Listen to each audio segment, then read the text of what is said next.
A very good day to all the participants to this online course on thermal power generation, transmission, distribution organized by National Power Training Institute, Durgapur.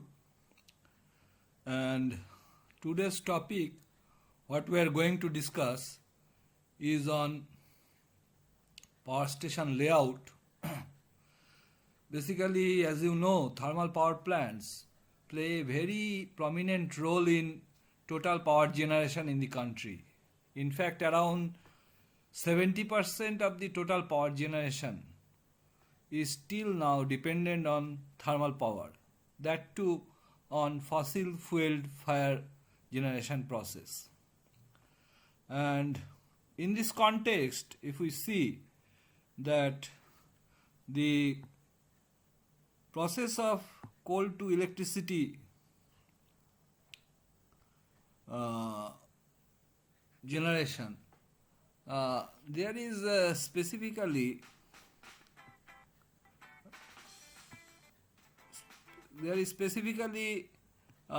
to see that it is a process of energy conservation, energy conversion.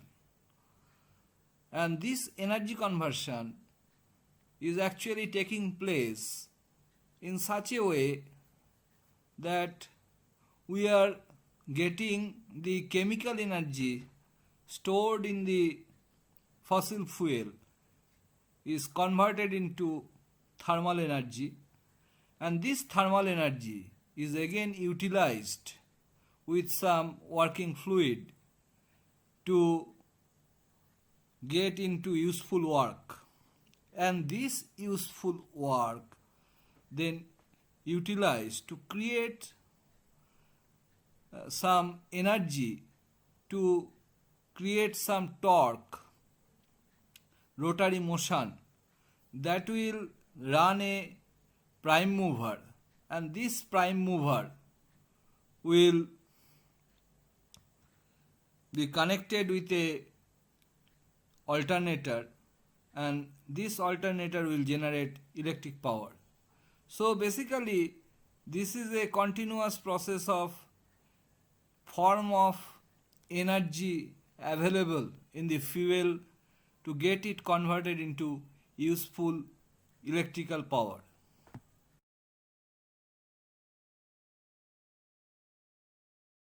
Now let us see the basic layout of the thermal power station. Particularly, we will be discussing in context of coal-based thermal power station, and to be specific, pulverized coal-based thermal power station, which are having large utility power generating capacities. Now, in coal-fired thermal power generating plant, basically we have some fuel processing unit where coal as primary fuel and oil or gas as secondary or tertiary fuel is used, and this coal, it has to be received, unloaded, stacked, reclaimed and utilized as well as processed for proper burning in a steam generator or boiler.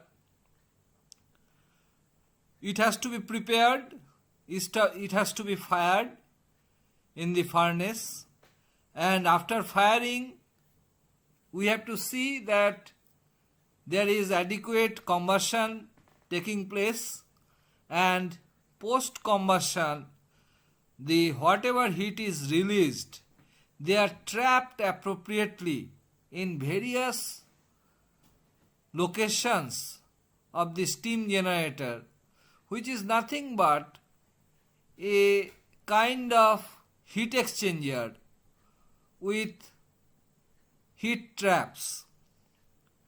And when adequate heat trapping is taking place, the working fluid which we are using, that water, is getting converted into steam, and this steam is then carried to a turbine, steam turbine in fact, so that this turbine can be rotated with this heat energy available with the steam, and steam, once it loses its heat energy, condensed back to water in a condenser, and this heat energy what we are using in the steam turbine, that is converted into kinetic energy to produce torque to run the turbo alternator. And this turbo alternator, when it is running, then we are finding that electricity is generated. Let us start with coal first. Coal as a primary fuel we are using, and it has been found that this run-of-mine coal, which are fossilized fuel, they are not only having the carbon, beside that you have lot of impurities, and these impurities as coming with run-of-mine coals, these are nothing but incombustible materials which we get as residue, as ash after combustion. Now, there are several methods of coal transportation. We may find there are overhead trolleys. Sometimes if the pit head is not nearby, you may find coal is transported by seaports and even in rails or roadways. We have several qualities of coals, but particularly in Indian context, if we see, we will find that mostly grade G, C2G, long flame, high ash coal is used for thermal power generating process, which are having medium volatile matter content and average calorific value up to 3500 kilocalorie, and even we have high ash, high moisture coal having CV, gross calorific value, around 2000. Even that quality of coal also we use for thermal power generation. And coal quality itself is a big challenge for thermal power generation because it affects the operating performance as well as efficiency parameters which are related to coal quality as well as capacity restriction imposed by coal quantity to be utilized for maximum continuous rated power generation.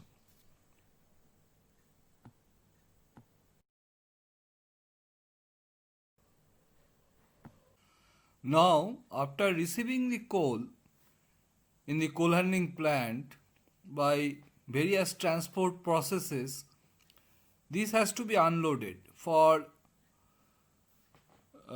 rail system, we have unloading system like wagon triplers, and there are tripler cars for coal coming with the roadways, and these wagon triplers and whatever coming through the car, they are actually dumped in a conveyor system, and this conveyor system take this coal to the stacking yard. For transportation of rakes, we have loco and we have various shunting arrangement, we have side pullers, we have tracker arrangement with tripping cars as well as crawler mounted trippers. All these actually help in stacking, and this stacking arrangement is done through conveyor system.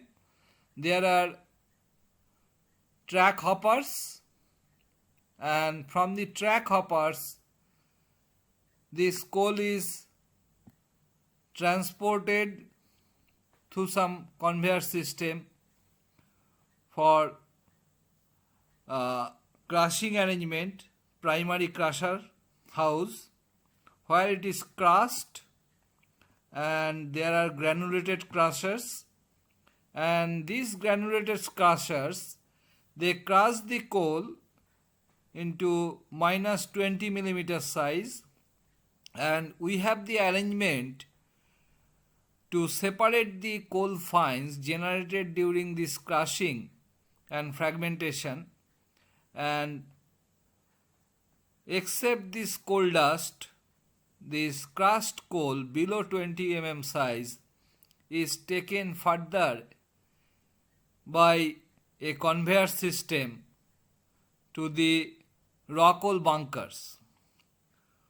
So, in the coal handling plant, we have coal receiving arrangement, we have coal stacking arrangement, and we have coal reclaiming arrangement, and again we have coal transporting arrangement up to raw coal bunker. The raw coal bunkers are placed in the vicinity of the boiler, and whatever coal is stacked in these bunkers, they are specifically stored in such a way at least for 2-3 days coal feeding stack is available within these raw coal bunkers. There are individual raw coal bunkers for each of the pulverizing system. That means each raw coal bunker is feeding to a particular coal mill. Coal mill is an equipment which is actually grinding the coal just like fine talcum powder. We are feeding this coal in the coal mill from the raw coal bunker through a coal feeder. A coal feeder is placed between the raw coal bunker and the coal mill, and the amount of coal to be sent to the boiler, that is determined by this coal feeder. In the mill, we are grinding the coal just like fine talcum powder, and this pulverized coal or ground coal, that is transported by hot air through some coal carrier pipe to the burners,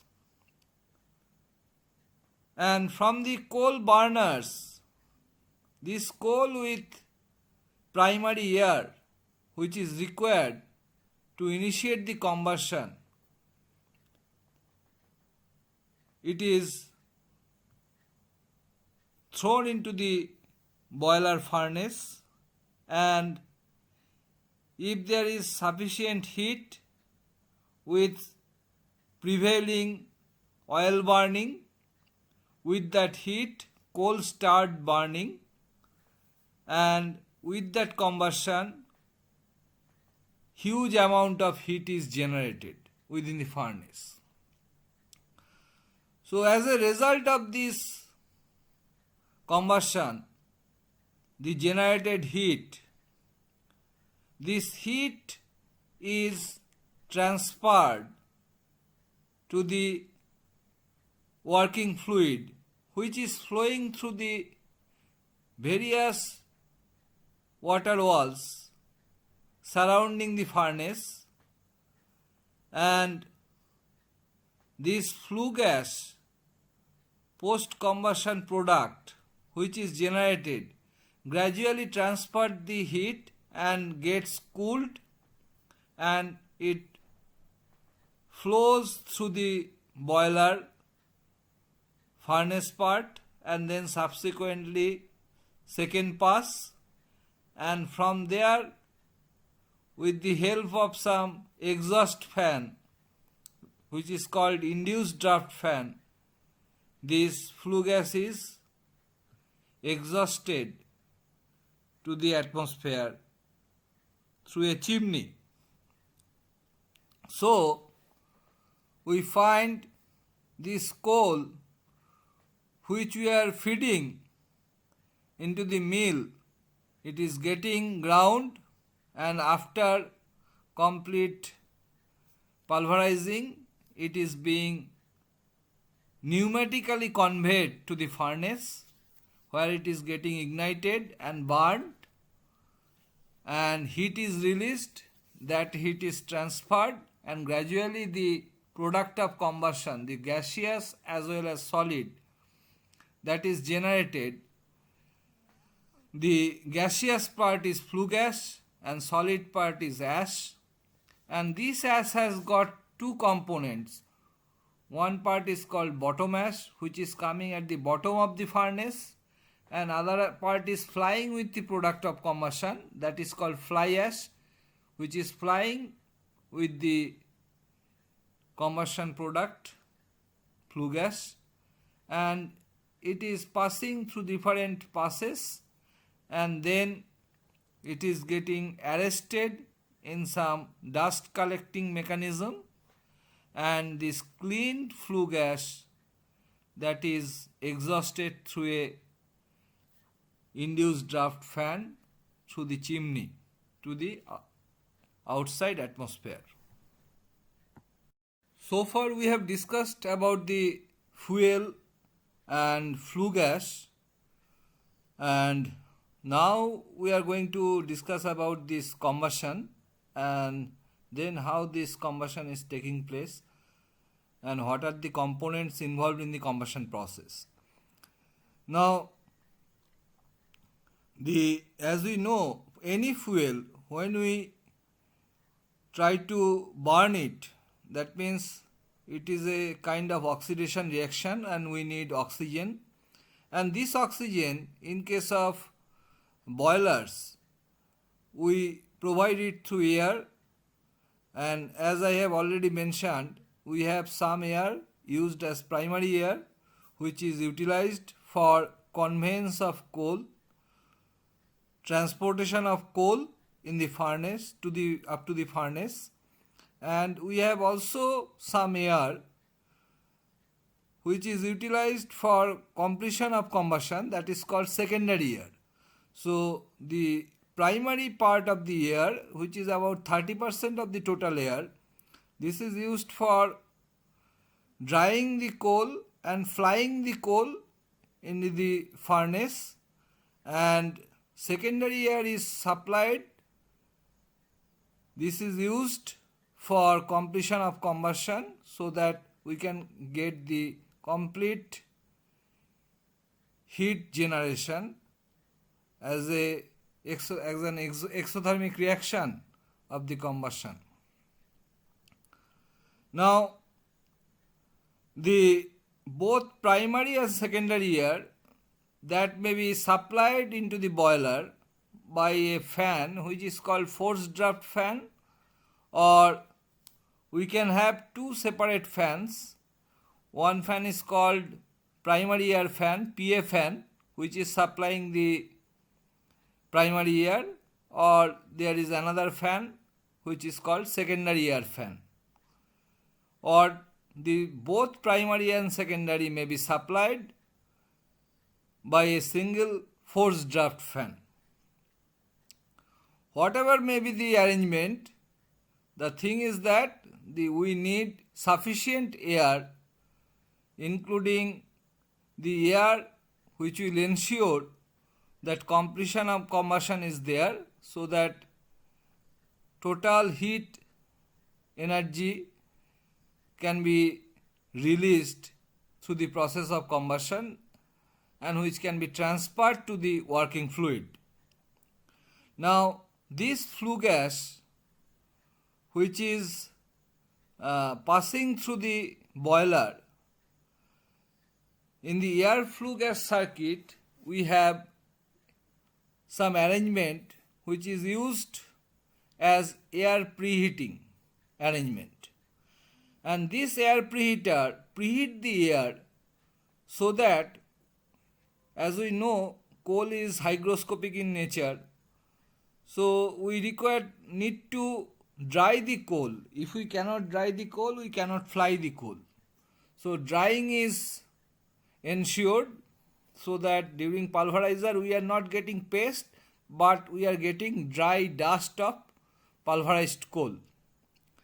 And this hot air gives sufficient ignition temperature in the combustion chamber, that is furnace, so that quickly the fuel can participate in the combustion process. The exhaust flue gas from the furnace, which is passing through the last heat trap air preheater, then it is passed through your dust collecting device, dust separation and collecting device.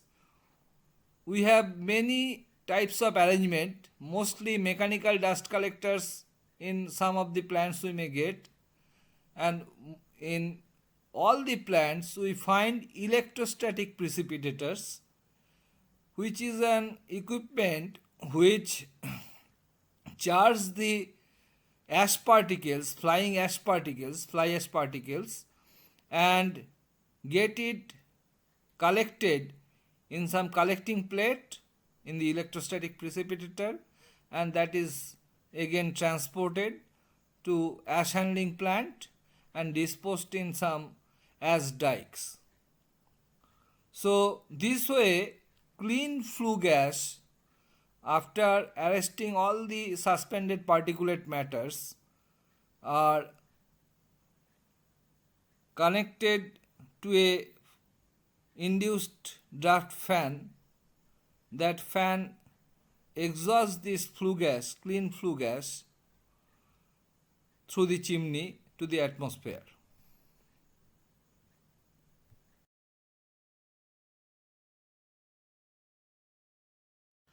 So in a nutshell, we find in the power plant basic cycle, we supply water in the boiler as working fluid, and that is getting converted into steam inside the boiler, and that steam is supplied to the steam turbine connected to a generator, alternator, and this turbine where the heat is utilized.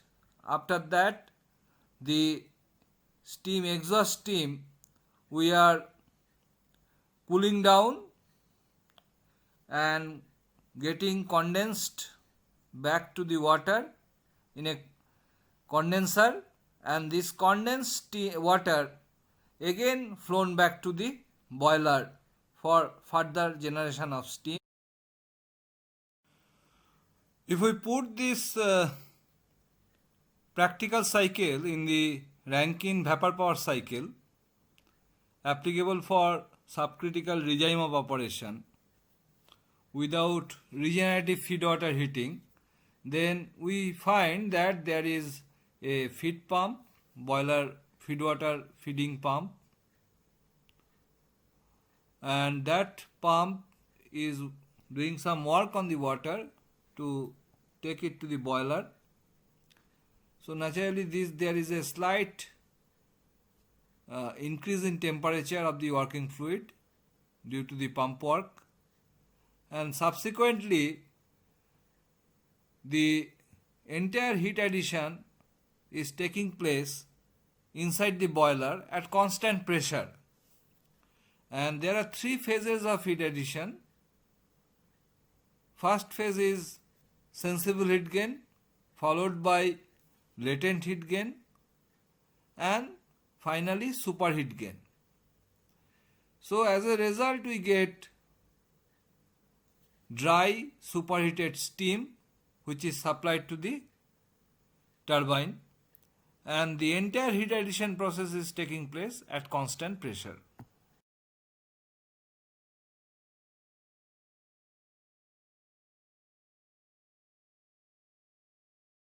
Now let us see the water steam circuit. How water is introduced in the boiler and how it is gradually heated step by step in different heat trap zones. If we see, water is entering inside the boiler through a heat exchanger which is called economizer. It is the first heat trap in the water steam cycle as well as last heat trap in the combustion zone flue gas air circuit. In the economizer, actually we are having sensible heat addition. There is no steaming and we raise the temperature of water around 40 to 50 degrees centigrade. After that, this water is going to a storage drum where water is stored up to a certain level. In this vessel, actually both water and steam is present. As both are present in dual phase, this is in saturated condition at the particular pressure. From the drum, water is going through the downcomer, going down, and it is passing through the water walls which is surrounding the furnace, and heat exchange is taking place across the furnace water walls. As a result, the latent heat of vaporization is added up into the circulating water. As you see, the water flowing through the downcomer, they are actually in the saturated condition of water, and whatever heat we are adding in the furnace water wall, that is giving the latent heat of vaporization. As a result, whatever minute excess energy is available with the water above latent heat of vaporization, there is a phase transformation. So we get water steam mixture which is again entering the drum, and while entering there are separating arrangement, and this separating arrangement separates the water with the steam water mixture within the steam water mixture, and separated steam in saturated condition come into the steam space, and from there is arrangement to dry the steam and clean the steam from moisture, and dry saturated steam comes out of this to go for superheating. So we find there is a continuous circulation due to thermosyphonic action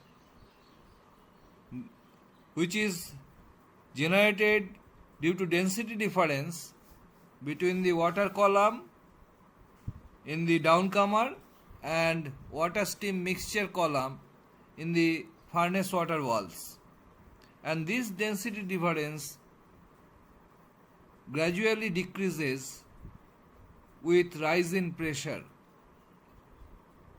In that case, we install another pump which is called circulation pump. However, due to this circulation and continuous separation of steam, we continuously introduce water inside the drum and take out saturated dry steam out of the drum, and that is taken for superheating. This superheating is done in 3 phases. The first phase is called primary superheating, and sometimes this primary superheating is done in 2 phases: low temperature superheating at second pass and primary platen superheating at the top of the furnace. From the primary superheating, we send the steam for secondary superheating or final superheating, and in between the primary and secondary superheating, we have the arrangement to control the steam temperature by desuperheating or attemperation. In large utility boilers, we have a separate arrangement for enhancing the total cycle efficiency, which is called resuperheating or reheating. In this arrangement, the superheated steam, which is taken out of boiler and sent to high pressure turbine, after expansion in the turbine, it is taken back to boiler for resuperheating. This resuperheating is done up to the temperature in which superheating was done, and after this resuperheating or reheating at lower pressure, this steam is again returned back to turbine in intermediate pressure stage or medium pressure stage, where it is expanded, and from there it is passed on to LP turbine, low pressure turbine, and finally the exhaust steam is condensed in the condenser with circulating water, where the heat is rejected. So, reheating is another additional arrangement for large utility boiler to enhance the cycle efficiency and to get back more work output from the steam.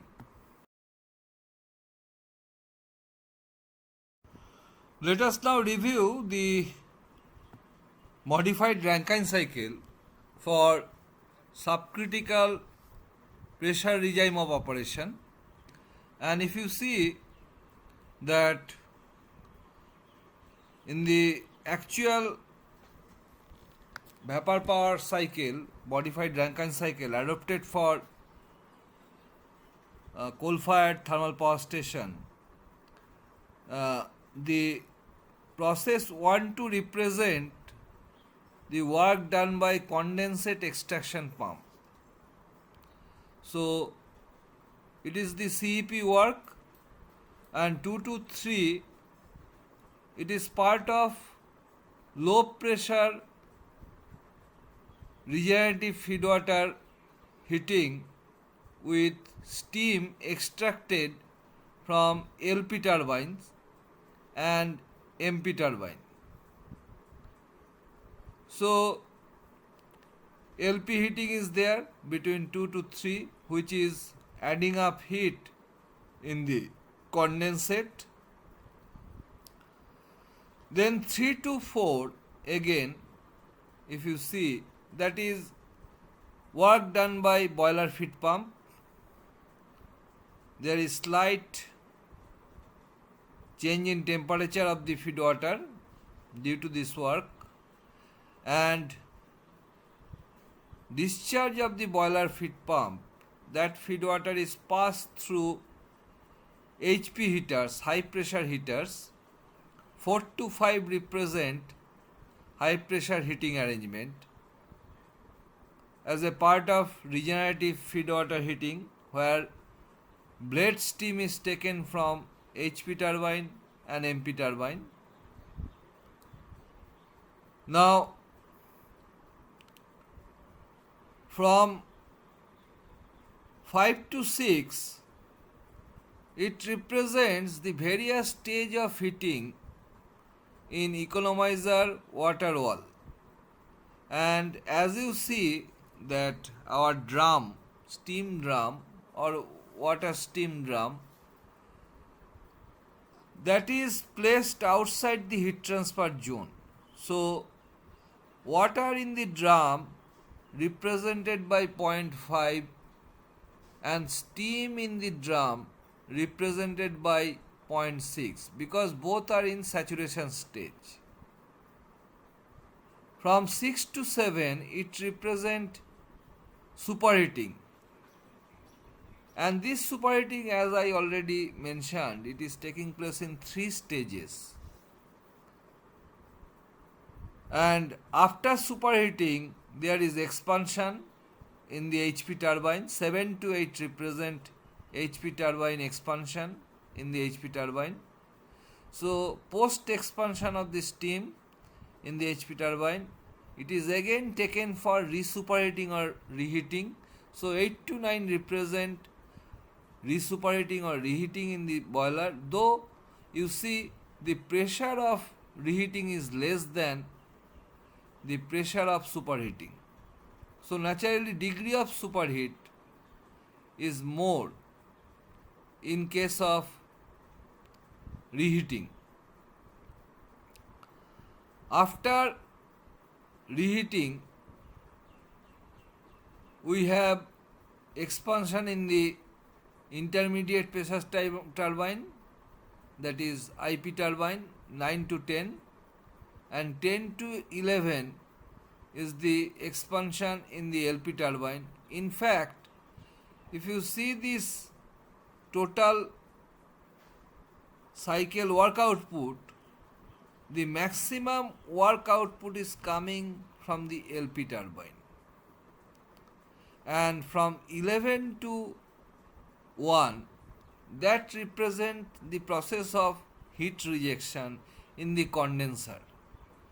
And in the condenser we have circulating water continuously flowing through it, where heat is rejected or heat is taken away from the exhaust steam to make it again in the form of water or condensate, and that condensate again pumped back to the boiler successively by CEP and BFP. So this is the cycle. So far we have discussed about the process plant, process layout for coal-fired thermal power generation, and how these processes are integrated within the plant. Now let us focus on power plant layout. And if we see the layout, there are basically 3 kinds of layout pattern. First one is site layout, then station layout, and main plant layout. And layout actually should start with the general detailed project report itself, where we try to focus on the topography and geographical conditions, and we have to see the main major resources and connectivity of power and roadways and load conditions, how generated power can be distributed to the national grid, And we have to see also how speedily the construction can be taken at ease, and how protection has to be introduced in terms of nearby river and level of the locality in terms of sea level or river level.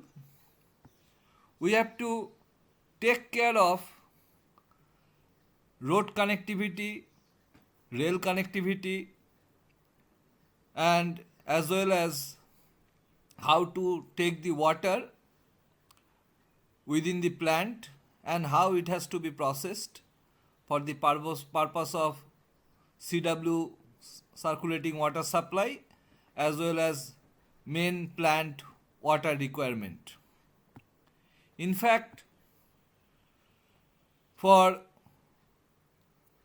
main station we have to see also the how transmission routes should be channelized and how CW circulating water system should be routed within the main plant, and how fuel supply arrangement and ash disposal system and liquid waste disposal system can be routed. There should be adequate consideration for infrastructure setup that is required within the construction phase itself for administrative purpose, for main plant purpose, for transmission, distribution and switchyard purpose. All this has to be taken care of. When we talk about station layout and when we talk about plant layout, for plant layout, process fluid flow, how it is taking place and how economically the available space is utilized. Those are the main considerations. Along with that, we have to see the ease of installation, operation and maintenance activities, and there should not be any point of interference among the different groups who are working in operation or maintenance or servicing.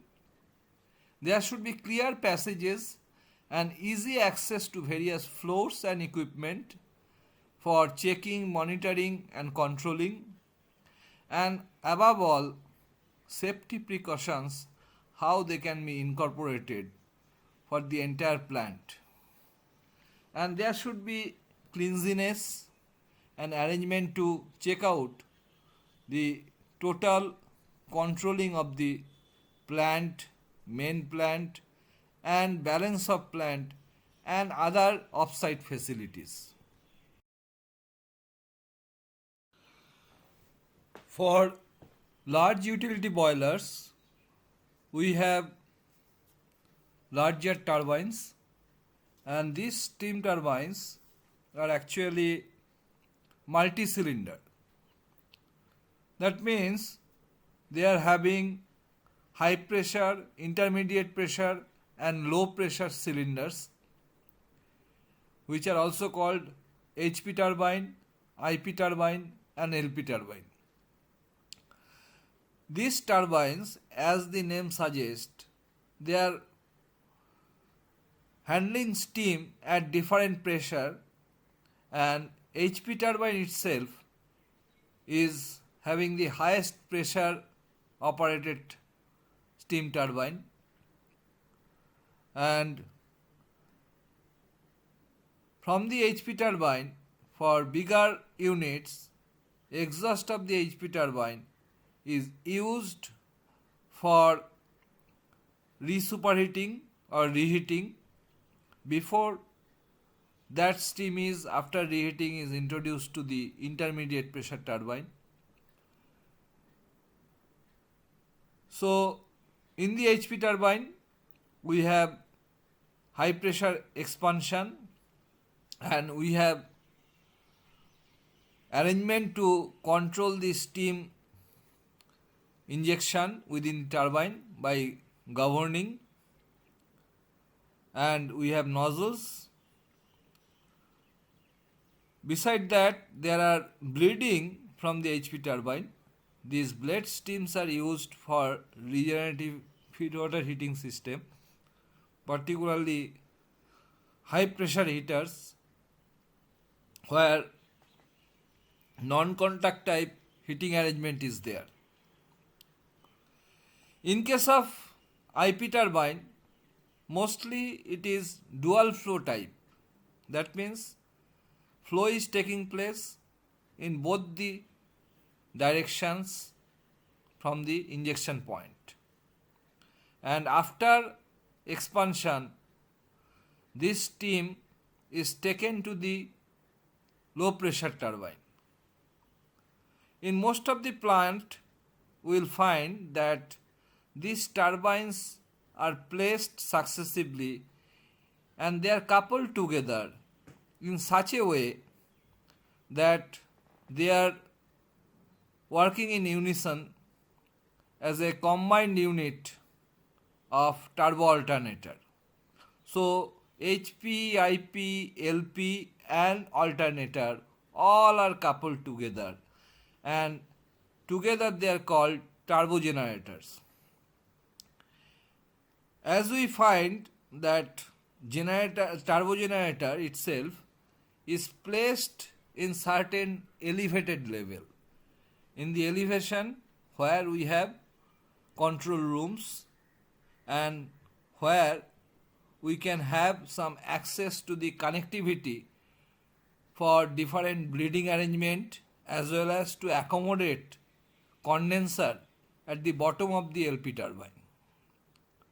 Beside that, we have arrangement to demineralized water feeding at hot oil which is attached to the bottom of the condenser. The generator which is used in most of the power plants, thermal power stations, they are three-phase generators rotating at 3000 RPM. That means they are generating power at 50 Hz and the output voltage is 11 kV, and for 210 megawatt unit the generator rating is 247 MVA. The generator is also attached with exciter. Excitation system is there, and along with that AVR and other automatic voltage regulator and other arrangements are also present. So the entire turbo generator is laid horizontally according to the availability of space in such a way that it can accommodate all the components of turbine and generator and excitation system.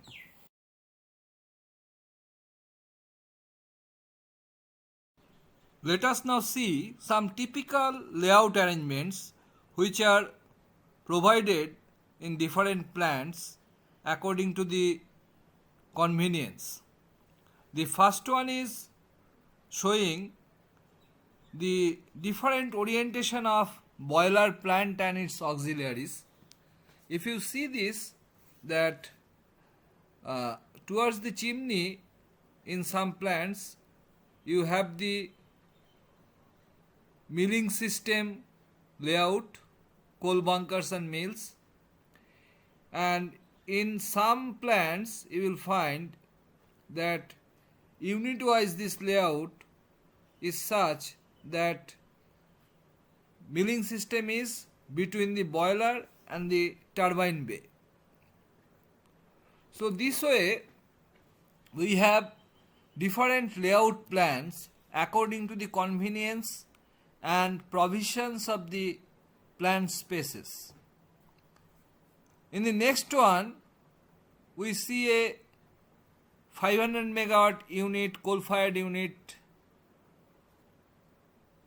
elevation plan, elevation layout. In this, if we see that boiler is placed between the turbine floor and the chimney, and if you see the layout, it is a compact arrangement in such a way that all the elevations are utilized properly with requirement of CW intake system and power connection to the switchyard, to the generator transformer, and the boiler plant milling systems are placed in such a way that it is ease with the coal carrying piping arrangement from the coal mills with reference to furnace. So this way plant layout varies location to location, plant premises to premises. In certain locations we find the common facilities are made in such a way the unit by unit are made in parallel. So we find all the milling systems are located between the chimney and the boiler, and conveyor systems are attached to them, so that from a common conveyor feeding can be controlled. There may be different layout depending upon the space problem. The diagonal layout arrangement of the turbo generator shows that the space arrangement is made in such a way that turbo generator is diagonally placed for the better control of the system, process flow, and accessibility of the various locations of the plant. Switchyard is the station level layout planning, and it requires a lot of space, and generally it is always preferred to have the switchyard in such a way it is accessible for all the units for initial power supply as well as generated power evacuation.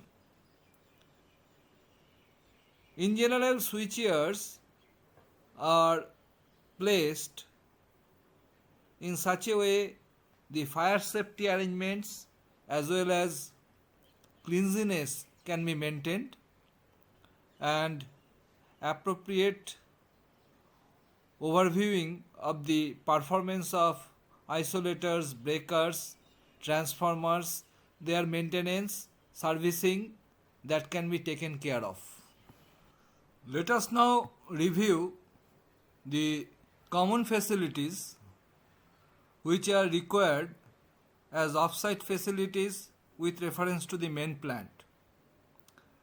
In fact, all the units are utilizing these common facilities like circulating water system or CW system, coal handling plant, oil handling plant, water treatment plant for service water and demineralized water, ash handling plant, switchyards, and centralized buildings for administration, control, maintenance activities, servicing, and recording.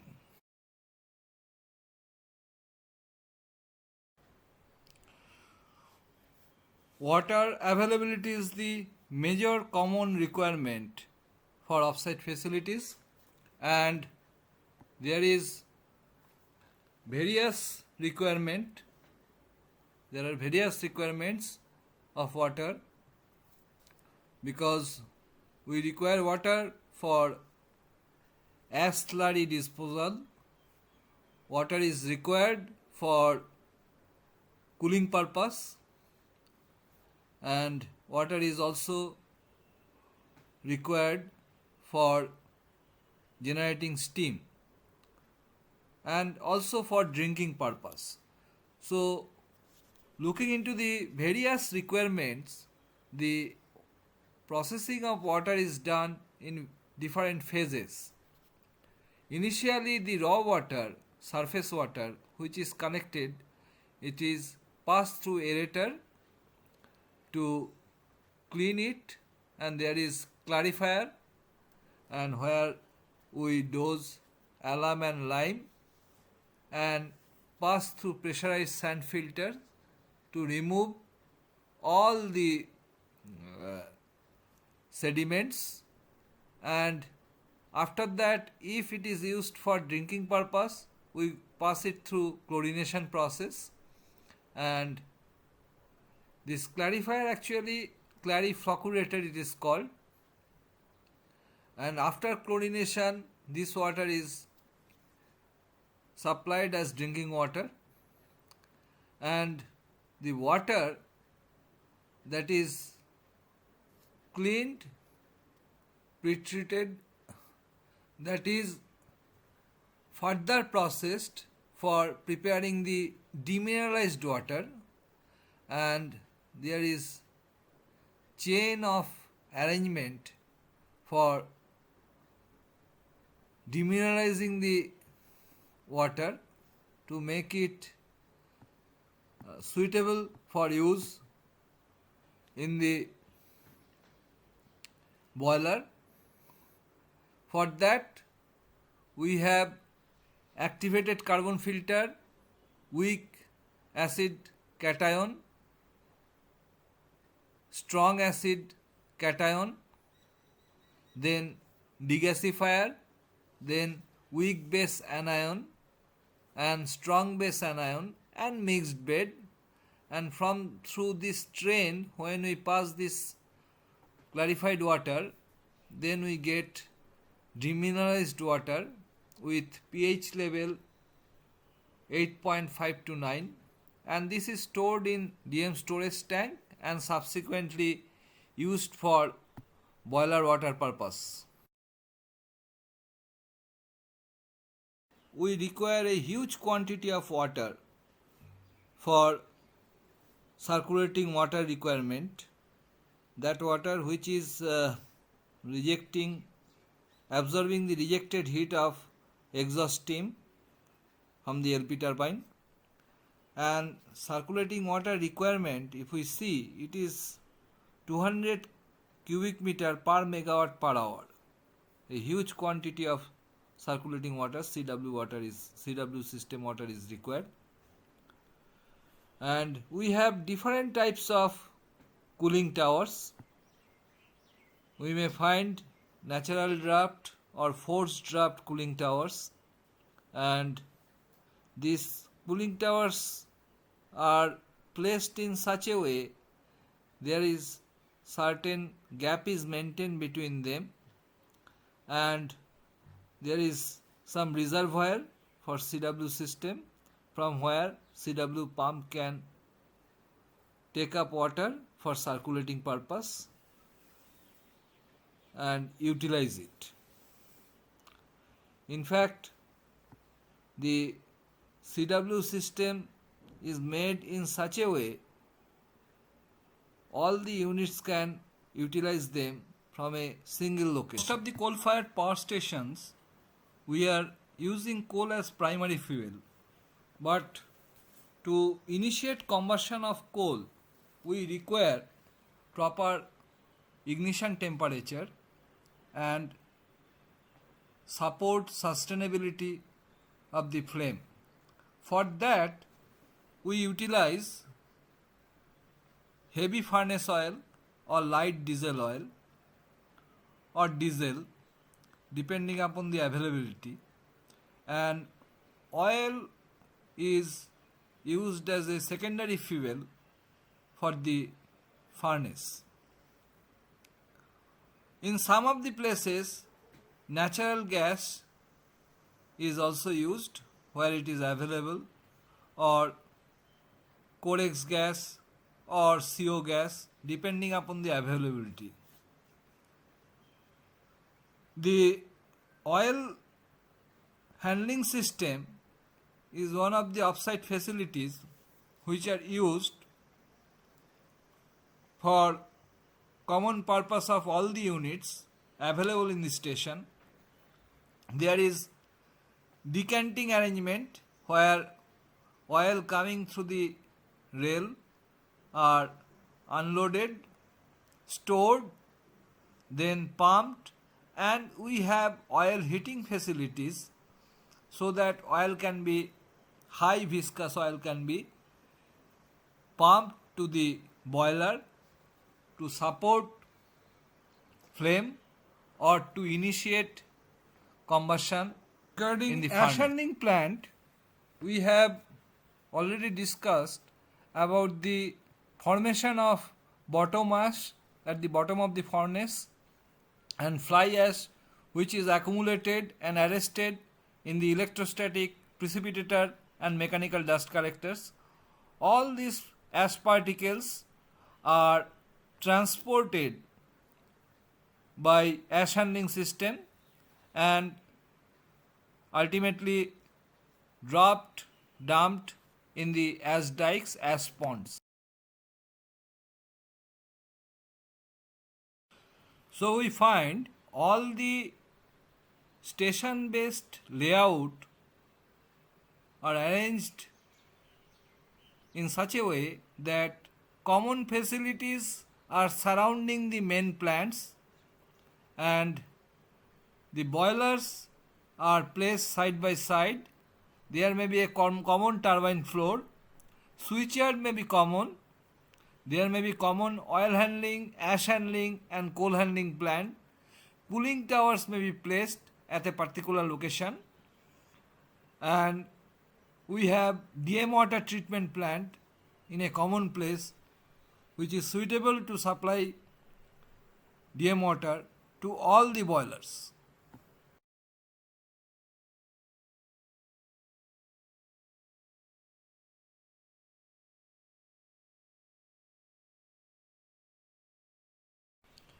Thank you and best wishes to you all on my behalf and on behalf of NPTI Durgapur. And if you have any queries, please do not hesitate to email me and I will be definitely obliged to answer your queries.